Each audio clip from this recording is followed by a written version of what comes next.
नमस्कार, मैं नूर, आप देख रहे हैं स्वराज पोस्ट। आज हमारे साथ एक ऐसे शख्स मौजूद हैं जो जेडीयू के सलाहकार समिति के सदस्य हैं और देश की सेवा कर के राजनीति में आए हैं। संजय शर्मा जी मौजूद हैं हमारे साथ, जो तरारी विधानसभा में फिलहाल यानी इस बार विधानसभा में जो है विधायक के दावेदार हैं। तो सबसे पहले संजय जी, स्वराज पोस्ट पर आपका बहुत बहुत स्वागत। देखिए, आपने कहा कि विधायक के दावेदार हैं, नहीं, एक सेवक के दावेदार हैं, एक चौकीदार के दावेदार हैं, एक तरारी के बनिहार के दावेदार हैं। कैसी है तैयारियां आपकी? देखिए, तैयारी तो वे करते हैं जो नई नई क्षेत्र बनाते हैं, जिनको कहीं कोई ज्ञान नहीं है, लोग जानते नहीं हैं।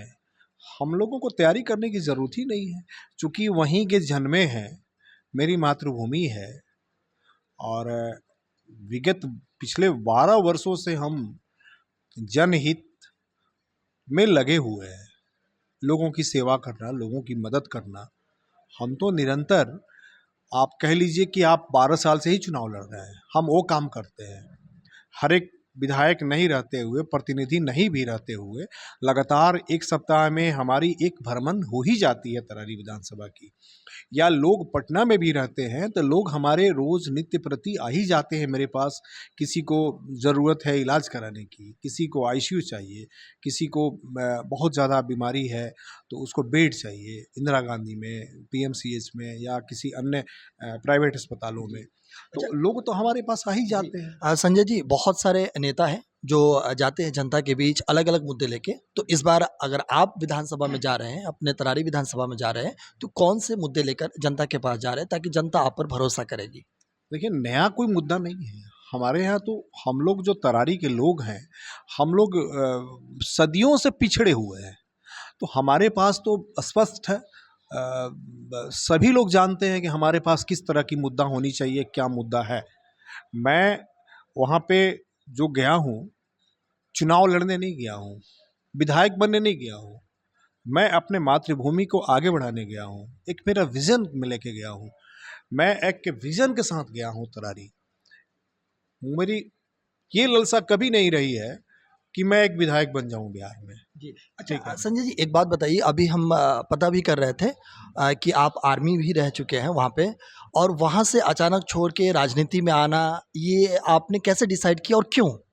देखिए, ये अपने से कुछ नहीं आदमी करता है। इंसान जो है, ईश्वर बनाते हैं, ईश्वर जन्म देते हैं माता पिता के द्वारा। तो ये पहले से निहित होती है कि कौन आदमी, कौन इंसान इस धरती पे जाएगा, कौन सा कार्य करेगा और क्या करेगा। वो अपने लिए जिएगा कि लोगों के लिए जिएगा।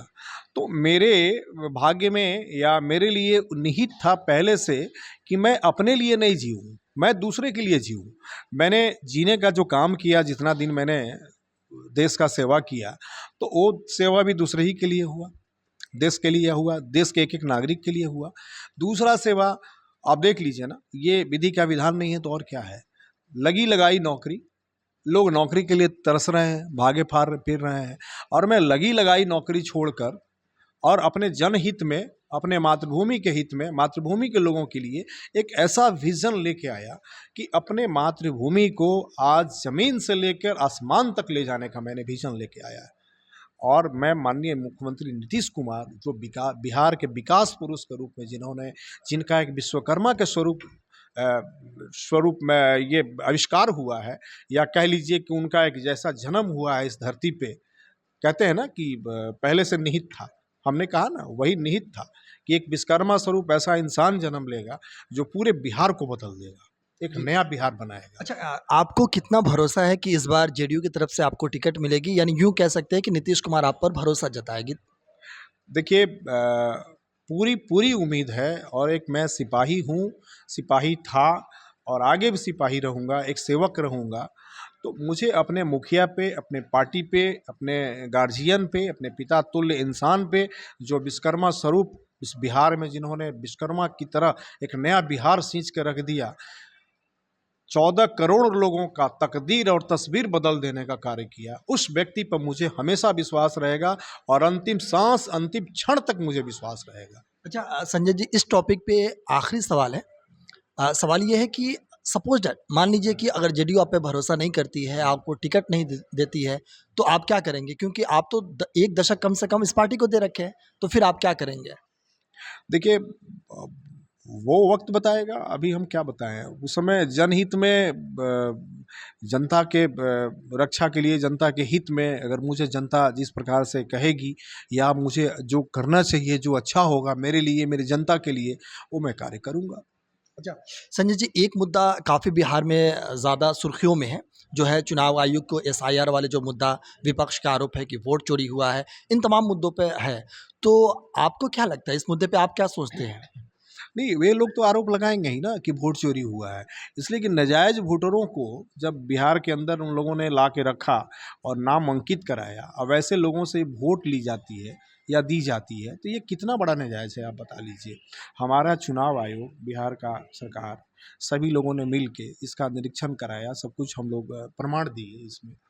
आपने तो सुना होगा, माननीय विपक्ष के नेता तेजस्वी यादव जी, उन्होंने कह दिया कि मेरा नाम ही काट दिया गया।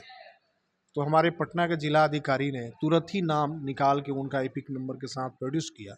तो आप देख लीजिए इनका चाल चरित्र किस टाइप के लोग हैं, और ये किसी को आरोपित कर सकते हैं, किसी पे आरोप लगा सकते हैं।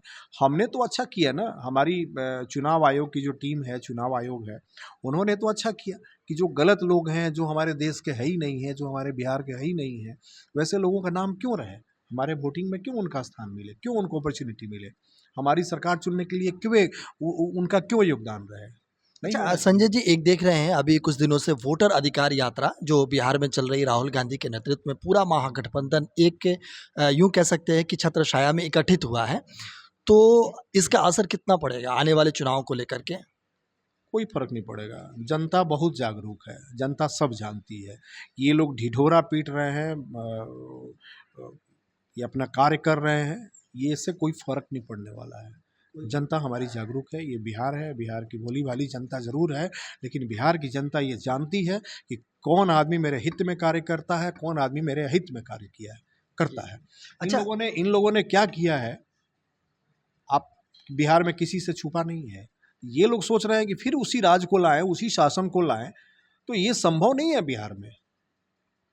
बिहार के लोग जाग चुके हैं, अपने कार्यों में अपने योगदान दे रहे हैं, इतने जागरूक हो गई हैं। आज हमारी बेटियां, आज हमारे बिहार के लोग स्वावलंबी भारत, जो हमारे माननीय प्रधानमंत्री नरेंद्र मोदी जी ने कहा था, स्वावलंबी भारत बनाएंगे, लोगों को आत्मबल बनाएंगे, तो आज हमारे देश के लोग, हमारे बिहार के लोग इसमें काबिल हुए हैं, अच्छा, इसको इम्प्लीमेंटेशन जी हुआ हाँ, है। बिल्कुल। आप चूँकि दशकों से राजनीति में हैं, तो आपसे हम ये समझना चाहेंगे कि एक राजनीति में एक फैक्टर प्रशांत किशोर काफ़ी ज़्यादा हावी होते जा रहा है और सोशल मीडिया से लेकर के तमाम जगहों पे हावी है। तो आप कैसे देखते हैं? जनसुराज को और प्रशांत किशोर को कैसे देखते हैं? देखिए, जब सोशल मीडिया से ही अगर किसी को विधायक बन जाए, कि किसी को प्रतिनिधि बन जाने का मौका मिल जाए, तो कोई क्षेत्र में ना जाए, जनता के हित में कोई कार्य न करे, जनहित में कार्य ही नहीं करे। अब प्रशांत किशोर जी, अगर आपको लगता है कि वो बहुत उनकी पब्लिसिटी हो गई है, तो वो कहते हैं कि मैं 3 वर्षों से पद यात्रा कर रहा हूँ, बिहार में घूम रहा हूँ, तो उन्होंने अपनी पब्लिसिटी के लिए घूमने का कार्य किया है, जनहित में घूमने का कार्य नहीं किया है। वो जनता के किस कार्य में, कौन हित के कार्य में उन्होंने अगर कार्य किया है, तो मुझे बता देने का काम करें आपके चैनल के माध्यम से। मैं उनको खुला चुनौती देता हूं कि उन्होंने बिहार की जनता के लिए कौन सा हित का कार्य किया है, कौन सा विकास का कार्य किया है। वो अपने पब्लिसिटी के लिए काम किए हैं। वो वो एक तो वो तो कैंपेनर थे, वो एक तो कह रहे हैं कि रणनीतिकार थे। अब चूँकि अब वो मैदान में हैं, अगर उनकी सरकार बनेगी तो बहुत सारी चीज़ें हैं, एक लंबी फ़हरिस्त है, ये चीज़ें बदल जाएगी, तो उस पे कितना भरोसा है? देखिए, सपना हम लोग भी देखते हैं, सपना हर आदमी को देखने का अधिकार है, लेकिन हम लोगों ने वो सपना देखा है, या हम देखते भी हैं, जिस सपना को पूरा करने के लिए मुझे रातों में नींद ना आवे, मैंने वो सपना देखा है, मैं वही देखता हूँ। लेकिन प्रशांत किशोर जी जैसे लोग वे सपना देखते हैं जो मुंगेरी लाल की हसीन सपनाएं होती हैं, है ना? वो दिन में भी देखते हैं, रात में भी देखते हैं। आपको लगता है कहीं से कि जो जनहित में कोई काम नहीं किया हो, जनता के लिए, बिहार की जनता के लिए, अपने मातृभूमि के लोगों के लिए जो कार्य नहीं किया है, जो अपने चमकाने में, अपने आप को चमकाने में लगा हो, अपने पार्टी को चमकाने में लगा हो कि हमारी सरकार आ जाए पब्लिसिटी से, उस आदमी को, उस व्यक्ति की सरकार होनी चाहिए क्या? प्रतिनिधित्व होनी चाहिए क्या उसके प्रति? आप खुद बताएंगे, आपके मीडिया लोग खुद बताएंगे, बिहार की जनता हमारी सब देख रही है। अच्छा, एक आखिरी सवाल है। सवाल ये है कि आप विधायक बनना क्यों चाहते हैं? ये नहीं, जनता के सवाल है, मेरे सवाल नहीं मैं है। विधायक नहीं बनना चाहता हूँ, स्पष्ट मैं आपको बता रहा हूँ। मैं तरारी गया हूँ, मैं नौकरी छोड़ के आया हूँ विधायक बनने के लिए नहीं। मैं एक ऐसा सेवक बनना चाहता हूँ कि पूरे हिंदुस्तान में, पूरे बिहार में एक ऐसे सेवक की कीर्ति हो, मेरे इस धरती छोड़ने के बाद एक ऐसी कीर्ति हो यहाँ पे, जो लोग कहें कि ऐसा सेवक आज तक धरती पर जन्म नहीं लिया। जो आज माननीय इतिहास के तौर पे और प्रत्यक्ष प्रमाण है ना, तो आज प्रमाण के तौर पे हमारे मुखिया नीतीश कुमार जी विराजमान है इस धरती पे, जिन्होंने इतना छोटा सा बिहार को, इतना पिछड़ा हुआ बिहार को, इतना बदहाल बिहार को उन्होंने आसमान में ले जाने का कार्य किया। तो मैंने भी वही सपना देखकर नौकरी भी छोड़ा था और अपने विधानसभा में प्रवेश किया था, कदम रखा था अपने तरारी में कि तरारी विधानसभा को नंबर 1 जिस दिन मैं बना दूंगा, उस दिन मेरा इस धरती पे मानव जीवन में जन्म लेना सार्थक हो गया। मैंने ये विजन लेके आया हूँ और यही विजन लेके मैं कार्य कर रहा हूँ। और मैं जनहित में, जनता के कार्य में, जनता के सुरक्षा में, जनता के विकास के लिए मुझे कुछ भी करना पड़ा तो मैं तैयार हूँ। मैं कभी पीछे हटने वाला नहीं हूँ, क्योंकि मैं एक सिपाही था और आज भी एक सिपाही हूँ, एक सेवक हूँ और मैं तरारी का सेवक बनना चाहता हूँ, तरारी का बनिहार बनना चाहता हूँ, तरारी का चौकीदार बनना चाहता हूँ। मैं तरारी का विधायक नहीं बनना चाहता हूँ। तो लोग मुझे किस रूप में पसंद करते हैं अब लोग समझे, अच्छा, लेकिन मैं वहाँ वही सेवक के रूप में बनना चाहता हूँ। अच्छा संजय जी, मैंने चूँकि आपको कह दिया था ये आखिरी सवाल है, लेकिन अब ये आखिरी सवाल है। सवाल ये है कि जिस तरीके से नहीं, आप आप पूछ अपने सकते हैं, क्षेत्र में, सवालों के मैं जवाब देने में मैं कहीं पीछे नहीं जी, हूँ, ना कार्य करने में मैं कहीं जी, पीछे रहता हूँ। जिस तरीके से आप क्षेत्र में ज़्यादा एक्टिव हो गए हैं, ठीक उसी प्रकार से आरजेडी सुप्रीमो लालू प्रसाद यादव भी काफ़ी ज़्यादा एक्टिव हो गए हैं। तो उनके एक्टिव का इस बार विधानसभा चुनाव में क्या माहौल बदलने वाला है? क्या इम्पैक्ट पड़ने वाला है? देखिए, लोकतंत्र है, सबको एक्टिव होने की ज़रूरत है, सब राजनीति में है, सबका अधिकार है, सबका दायित्व भी है, लेकिन ये लोग केवल चुनाव के समय ही एक्टिव होते हैं। ये लोग चुनाव बीत जाने के बाद एक्टिव नहीं होते हैं। ये तो इनके बेटे और ये लोग विदेश यात्रा करने लगते हैं। विदेशों में बहुत सारी इनकी यात्राएं होती हैं, देश के भी कई हिस्सों में इनकी यात्राएं होती हैं, लेकिन क्षेत्र में यात्राएं नहीं होती हैं, इसलिए कि ये जनता से जुड़े भी नहीं थे और जनता से जुड़ना भी नहीं चाहते हैं और जनता का विकास भी नहीं करना चाहते हैं। जनता का विकास तो हमारे मुख्यमंत्री श्री नीतीश कुमार जी कर रहे हैं। जो आप देख लीजिए, आप उतनी ठंडी की मौसम थी, आपको याद होगा नवंबर दिसंबर में, उस दिसंबर में भी हमारे मुख्यमंत्री जी इतने उम्र होने के बाद भी उन्होंने यात्रा बंद नहीं किया। हमारे आपके जैसे लोग भी ठंडा में, ठंडी इतनी पड़ रही थी कि उस समय आलस के मारे घर में दुबक के रह जाते थे, लेकिन हमारे मुख्यमंत्री कभी दुबकने वाले नहीं हैं। उन्होंने जनता के हित में कार्य किया, उनके विकास किया और आज भी निरंतर कर रहे हैं। अच्छा संजय जी, आप कह रहे हैं तो चूंकि नीतीश कुमार की आप काफ़ी करीबी भी है, तो हम चाहते हैं एक अंदरूनी सवाल आपसे पूछने के लिए। कई विपक्ष का आरोप है कि नीतीश कुमार की जो है जो सेहत सही नहीं है, तो क्या ये सच है या ऐसे अफवाह है? ये जानना है कि हम चाहेंगे आपसे।